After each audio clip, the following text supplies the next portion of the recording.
Welcome, everyone.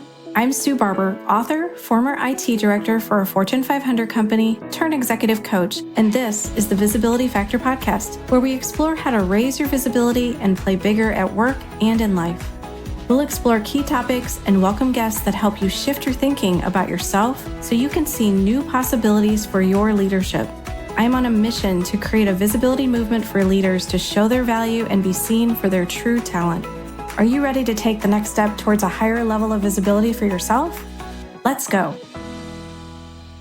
Today's episode of the Visibility Factor podcast is brought to you by Amplify You, the ultimate program designed to unleash your full potential and amplify your success. Imagine having a personal coach cheering you on, guiding you through a journey of self-discovery, and helping you break free from those limiting beliefs that have been holding you back. That's exactly what Amplify You is all about. Whether you're a leader now or aspiring to be one, this program is your ticket to a more confident, empowered you. It's like having a supportive friend in your corner, encouraging you to dream big. It's about having the career success that you want and creating a life you truly deserve. Amplify You offers a unique experience to help you build the confidence to tackle any challenge life throws your way. If you're interested in learning more about the program, please visit susanmbarber.com and click on the menu item Programs. Are you ready to transform your life and your career? Let's make it happen. Hello, everyone. Welcome back to the Visibility Factor podcast. This is Sue Barber, your host. In today's episode, we're going to talk about the importance of being prepared for opportunities that come up so you can show up in the best way. In today's rapidly changing world, the need for leaders who can anticipate and capitalize on opportunities has never been more critical. Leaders are experiencing organizational changes, layoffs, mergers, acquisitions, transformations, etc. in companies right now. Are you prepared if one of those situations happens to you at your company? There's a quote from Zig Ziglar, who's a leadership expert, that says, "Success occurs when opportunity meets preparation." It isn't easy to prepare for the unknown, but skills like resilience, courage, and composure can be leveraged and demonstrated in these situations. When there's chaos all around, leaders have to be ready to face the challenges and help others to do the same. Studies show that 80% of successful leaders attribute their achievements not just to talent, but to a clear sense of readiness. What does it take to be in that 80%? It starts with having a mindset that will ensure you can weather any situation and solve the challenges that you have in front of you. Many leaders don't always think that they can make a choice, but there's always a choice in a tough situation.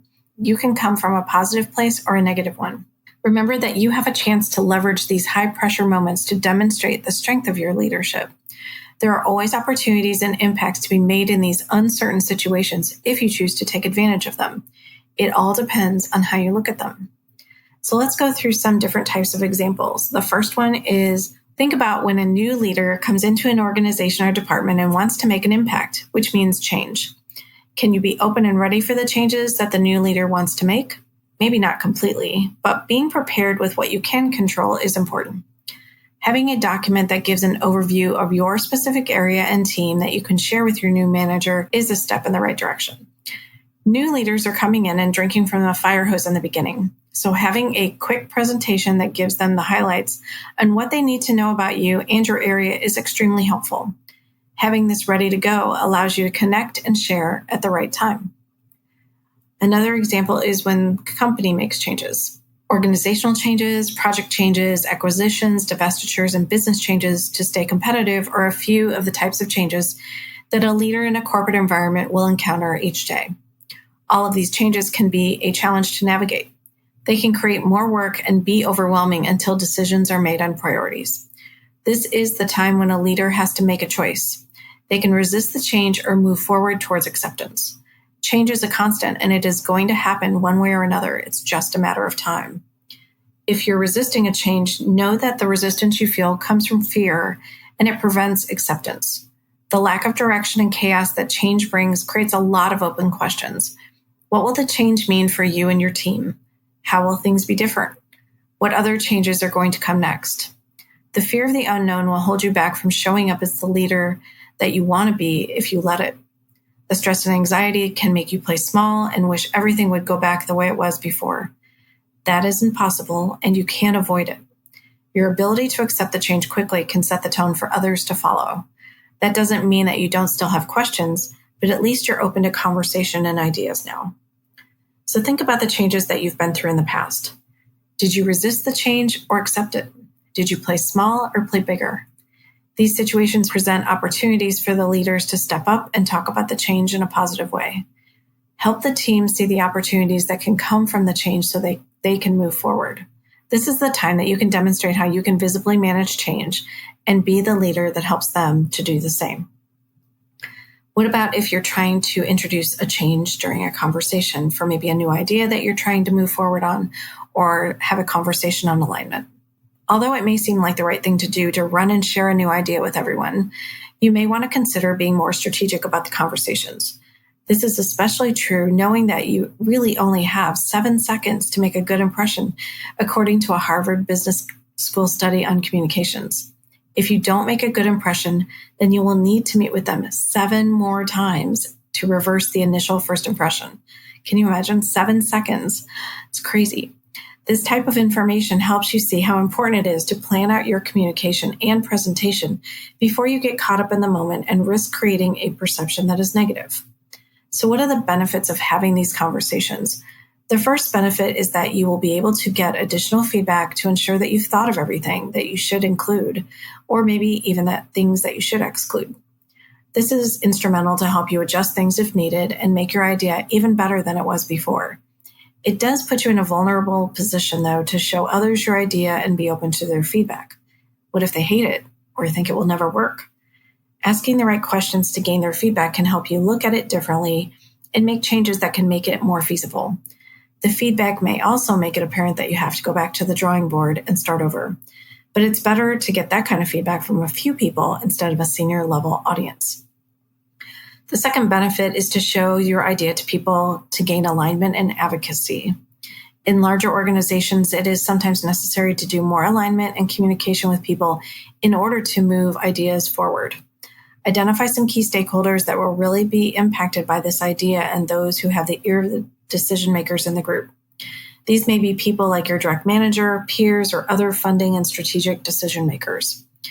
This is really invaluable as they are like a mini sales force for you. They can help you sell your idea more broadly and to influence others in the organization who may initially push back on it.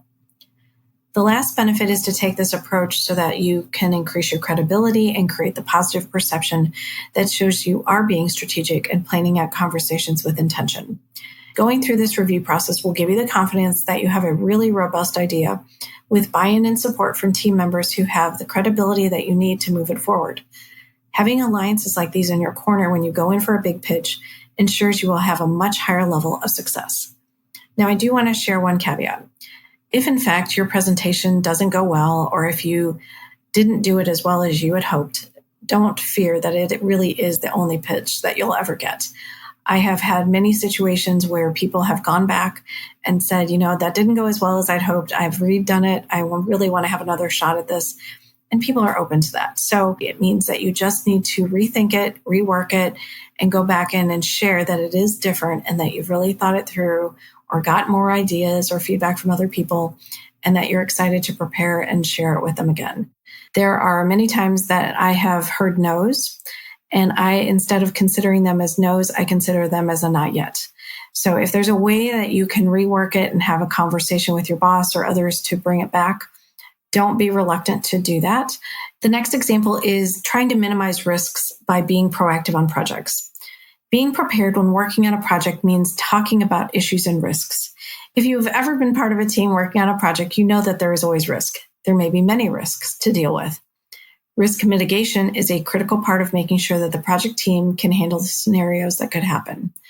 Proactive planning gives the team time to think about the risks and issues to create a mitigation plan that they're ready for and can execute as soon as it's needed. The team can then move forward and focus on other things. Worrying about these things, wondering if they're going to happen, takes a lot of energy away from you, and it's not going to change anything. So wouldn't it be better if you took these worries out of your head and did some planning for them so you're ready? Creating a mitigation plan is a way to do that.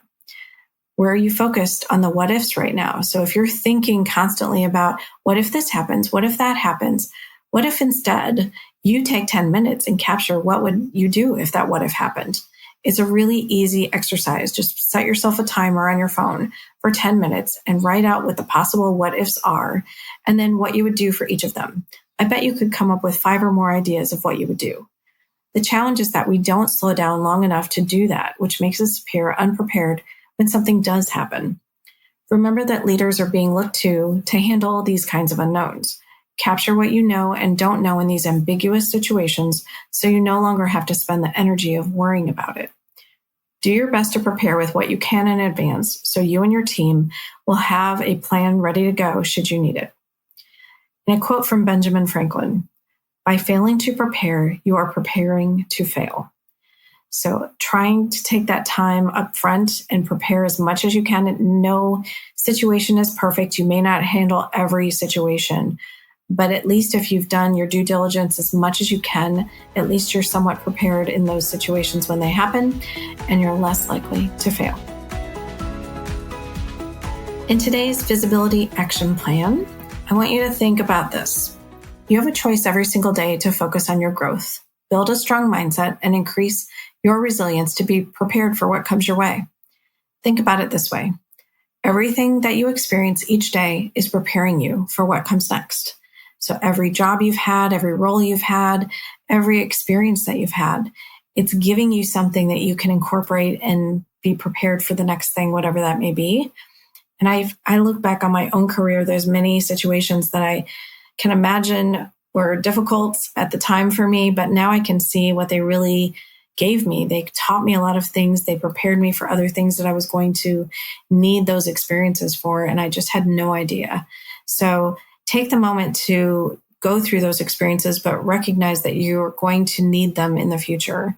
So what lessons are you receiving from those experiences, and how are you incorporating them into your leadership for the future? How can you take advantage of these experiences to help yourself develop, grow, and be prepared? So take the time to maybe capture some notes, capture some ideas, capture some things about how you're feeling when those situations happen so that you are prepared for the next time if something should occur in the future. Thanks so much for joining today on the Visibility Factor podcast, and we'll catch you on the next one. Thanks so much for listening to the Visibility Factor podcast. Remember that visibility starts with small steps that are intentional and consistent each day. Be bold, be visible, be the leader you were meant to be. Find us and subscribe on Apple Podcasts, Spotify, and wherever else you listen to podcasts. Follow us on all of our social media platforms, which are highlighted in the show notes. Thank you for listening, and we'll see you next time on the Visibility Factor podcast.